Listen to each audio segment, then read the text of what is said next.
What should you do if you turn on your heat press and it starts warming up and all of a sudden, flick, the breaker goes out?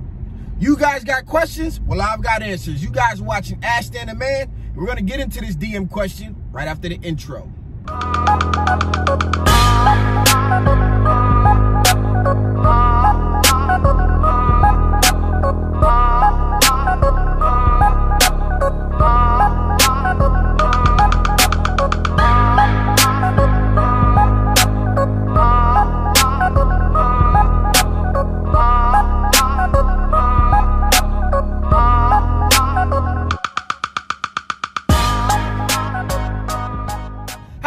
My name is Stan Banks from T-Shirt Sales, and I help people start t-shirt business from home, wherever you at. And today, just like I said, I got a DM that came in on Instagram. Let me pull it up here and let's read it so that we can get over and get you guys an answer.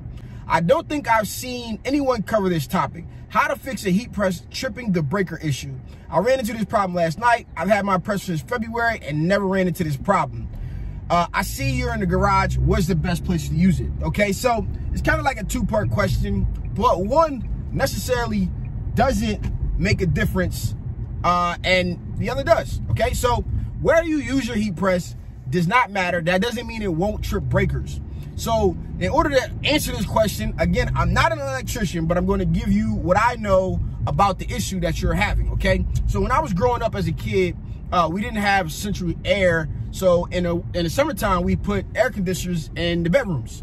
Okay, it was one in the living room and one in bedrooms. Okay, so actually, when I was a smaller kid, I wasn't even allowed to have one. I had like a fan, right? One of them double panel fans in the window. But whatever the case is, so in the morning, if both of the air conditioners were running in my mom's and my sister's room, and my mom went to iron, it would trip the breaker. Okay, so what we had to do was we had to always cut one air conditioner. Unfortunately, it would have been the kids. It would have been my sister's air conditioner. Had to be turned off in order for my mom to get the clothes ready. So it's kind of like the same type of issue. What's happening is you are running too much power to one breaker. And it's really no way to tell unless you know your house or whatever the case is to know which lines together. So once one goes out, you can figure out, hey, I'm in the dining room right now. I got my heat press running and it cut off. Okay, you want to know what other equipment shut off. So did your refrigerator shut off? Did the oven shut off? Did the microwave shut off? If those are the things that shut off, you know all those things are on that one breaker. And you go to the breaker box, you can say, hey, it's breaker 7 or breaker 19, whatever it is, and you can understand then which outlets are ran to the same breaker. If you overpower one breaker, then I think it's amps. Don't quote me on it. It might be amps. It might be voltage or whatever the case is. So again, I'm no electrician. I don't know. I just know a little bit of a general knowledge, and we're going to tell you how to solve this here. So the easiest thing for you to do is, once you figure this out, is to put the heat press on a different line.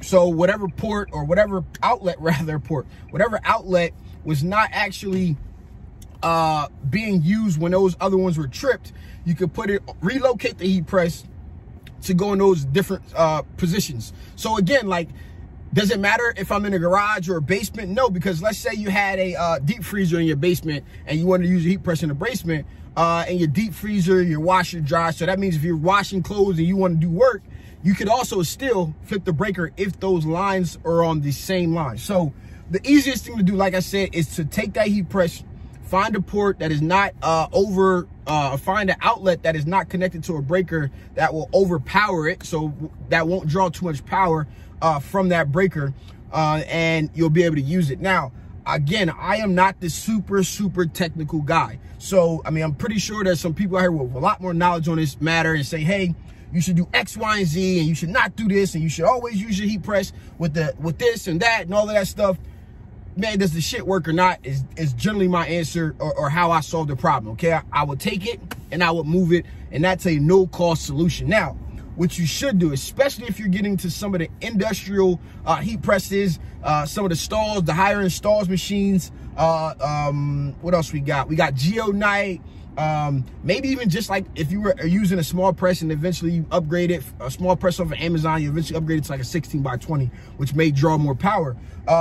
So what you should do is, if you have pretty much a permanent place in your house or in your shop or in your business, wherever it is that you're going to be using a heat press, what you should do is have an electrician come out and give you a dedicated line.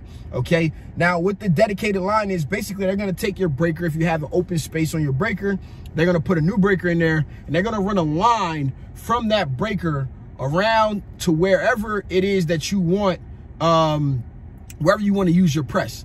And that line is dedicated, so which means there will be nothing else minus the outlets that they put connected to that on that in particular breaker.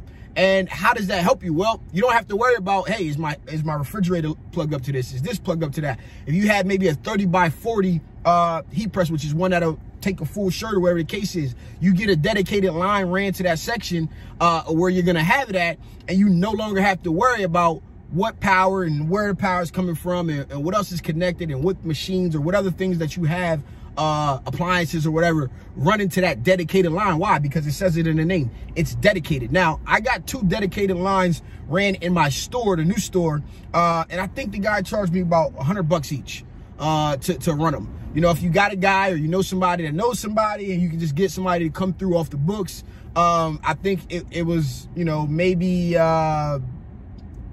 25 to 30 feet from the breaker. Now, in another case, when I went to my sister's house in Atlanta, she had an actual electrical problem in the house, and the guys came to fix it.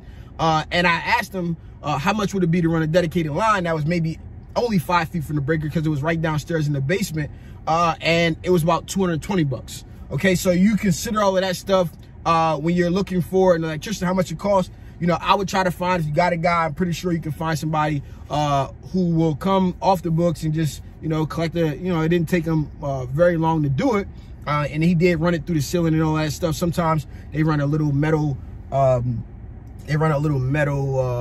little concoction, little thing with the cord through it. They'll run it to the spot and it'll be visible along the wall. I'm pretty sure you guys have seen that before. But getting a dedicated line is something that, if you are in a permanent position, you're serious about what you got going on, your house is your home-based business for sure, it's generating you some money, and you're running into this issue, I would definitely consider finding an electrician and getting a dedicated line to that in particular spot, whether it's the garage or the dining room or wherever it is in the house that you are converting to be your actual business. Invest in your business. Don't cause your house some extra stress. Your family, hey, wife, you can't cook. I got work. I got shirts to do, or, you know, whatever those, you know, little things or nuances that could take place. Let's just eliminate those once you understand that this is the business that you want to be in. This is what you want to do. You're making some money. You got customers, and you're not quite ready to go off and get yourself a location. Then you should go ahead and get an electrician out to your house and get yourself a dedicated port. So I hope you guys found this video useful. If you got a question, make sure you put it down in the comments. I don't always see the DM questions. At the least someone else here from the community can get down in those comments and answer your question if I don't see it. Okay, it's getting very, very big, and I'm still trying to answer DMs and questions and stuff like that, but my DM is stuck on 99+, so I see some things and I don't see some things. I apologize for that, but I want to answer more questions on a more regular basis. But in order to answer questions, you guys have to ask questions. So let me know if you ran into this problem before in life. It doesn't have to be related to your heat press or your heat press business, but, you know, I just give you guys a little analogy from my life, and that's how I grew up. So I kind of already knew the answer to that before I even got into it, but I recently learned what a dedicated line was. And if you see any of these huge shops that are running like really, really powerful equipment, they kind of have an electrician on speed dial, you know, to fix dryers and to make sure the power is managed correctly, and, you know, things are spread out and running on different lines and stuff like that. So these are all things that you need to consider. You're going to want to consider for your business, especially as you expand and grow. And it's nothing wrong with learning it early. So this has been your boy Stan Banks. Peace. Yo, I really like this, you know, custom is always better hoodie I got from my guy out in LA. Let me see if I can pop him up right here. Go check him out. Peace.